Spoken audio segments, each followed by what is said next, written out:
It's always nice to wake up in a new city, and today it was Damascus, Syria. Good morning, Damascus. I'm waking up here and I see the sunrise, so I'm curious to find out how the day's gonna go. October 19, 2019, Day 3. Apparently, up to 2.9 million people lived in the Damascus metropolitan area. There was a lot of construction happening in Damascus, however this building was a mall that was unfinished. These people in this building were progressive with their solar panels on top of their roof. Here was Qasan Mountain again, the place where you can find the cave where Cain killed Abel in the Bible. Although some construction was stopped, there was definitely cranes in the horizon. Alright, so here we are in Damascus. It's my third day here on Saturday. What's your name? My name is Mohammed. You, Mohammed, and... So we were able to meet this morning. I was really happy. And so now we're going to try to find a cafe. Hopefully we can find one. You think we'll see one maybe down this way? Sure. But there, I think I found one down this way earlier when I was coming back home last night. So we'll take a look. Good? What's the name of this cafe? It's called Havana Cafe. It's very old in Damascus. It was open since 1946. Wow, so it's one of the originals. Yeah. And Everyone here knows it. It's a monument here. Oh, okay, that's so nice. And it's so nice inside too. Yeah. Very nice. Thank you. Okay. Bye-bye, thanks. Alright, so we got to visit one of the oldest cafes, La Havana. I said goodbye to the girl and we parted ways. I went with Mohammed to a pomegranate stand and ordered some pomegranate juice. بعدين بالعكس انت بتستفيد اذا شافوك برا بيجوا يطلبوك ما بدك تطلع يا ريت لك علاش قاعد. After saying goodbye to Mohammed, I went to catch my ride and took a taxi with Noor to the bus station where I would catch my bus to Amman, Jordan. It's a short introduction to Syria for me. How many days you've been here? Since Thursday. Along the way, we passed by that historic railway station.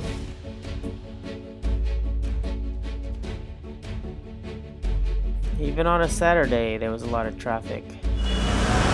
Right now we are entering the food street in Damascus. Overall, my impression of my 3-day tour in Damascus was positive. I got to visit a lot of historical places, meet the locals, and experience the culture. I only visited the capital, but if I ever returned, I would consider visiting other cities in the country. This street had a lot of foods for sale.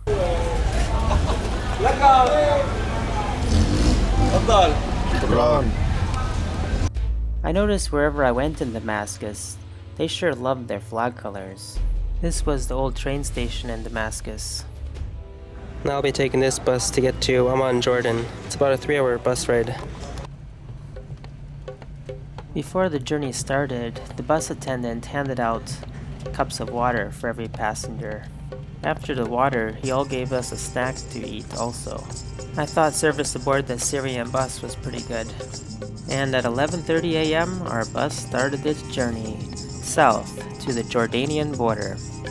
Here were some more candy advertisements I noticed. Here was a lot of traffic, but not because there were a lot of cars. It was because there was a checkpoint entering the city of Damascus. In fact, there were several checkpoints coming into the city.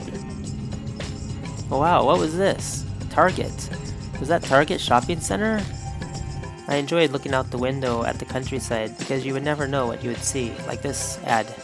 It showed a soldier helping an elderly woman. There were sure a lot of buses at this location. I thought possibly this was a university where a lot of students had come for the day or something, because there was at least 10 buses over here for passengers.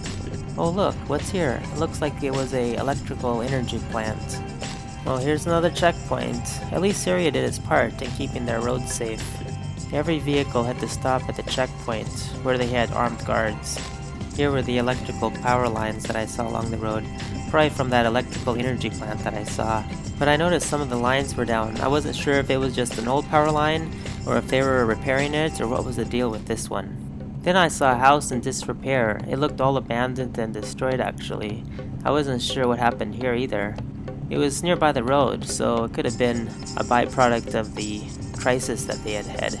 And further south I saw houses completely destroyed like this one. And this one. This area was really interesting. I wasn't sure what had happened here. This old gas station seemed to have been closed. The road was completely blocked off for any incoming traffic. Then we came upon a town where I saw more houses with just concrete on the bottom. The houses along the village's edge seemed to be the most affected. And then there was this concrete structure that was not even complete. It looked like families abandoned these two houses because there was no activity, not even any clothes hanging outside. Well, what was this vehicle? Was it an old abandoned car? Or was that a tank? Who knows? The bus drove by so quickly I wasn't able to tell. Oh look, there's another gas station, but it looked also abandoned. This mosque in this town looked pretty nice and modern. These houses looked pretty modern as well, but there didn't seem to be any people living in them.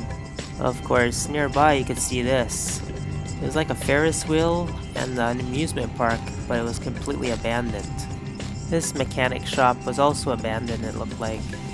Here's a petrol station. Well, at least I see a couple cars there parked, so some people must be there. Finally, we reached the Border Nasib Center to exit Syria and enter Jordan. We had to get off the bus and get our exit stamp from Syria, and then we continued to the Jordanian side, where I had to pick up a Jordanian visa. We experienced a slight delay because two of our passengers got interrogated by the Jordanian Secret Service, and essentially they were detained and kept behind.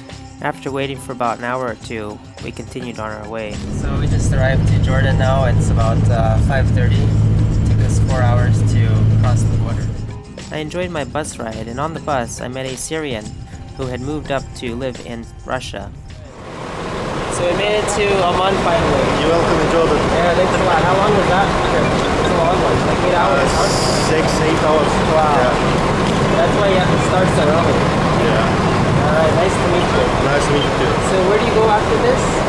After this, maybe 4 days, 5 days to Moscow. Okay. Yeah. See you around.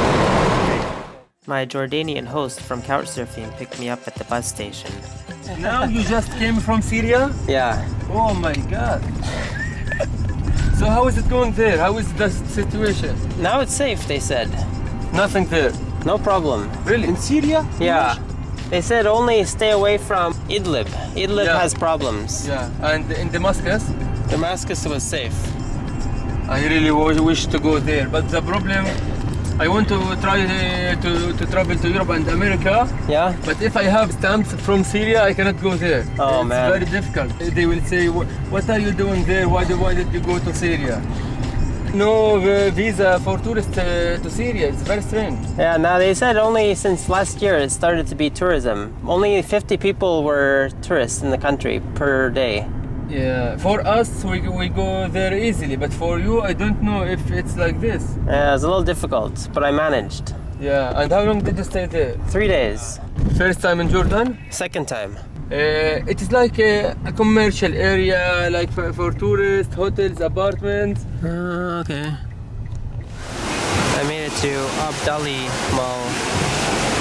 They have a nice area here. It's all completely new for the last 5 years. I'm gonna meet a Romanian.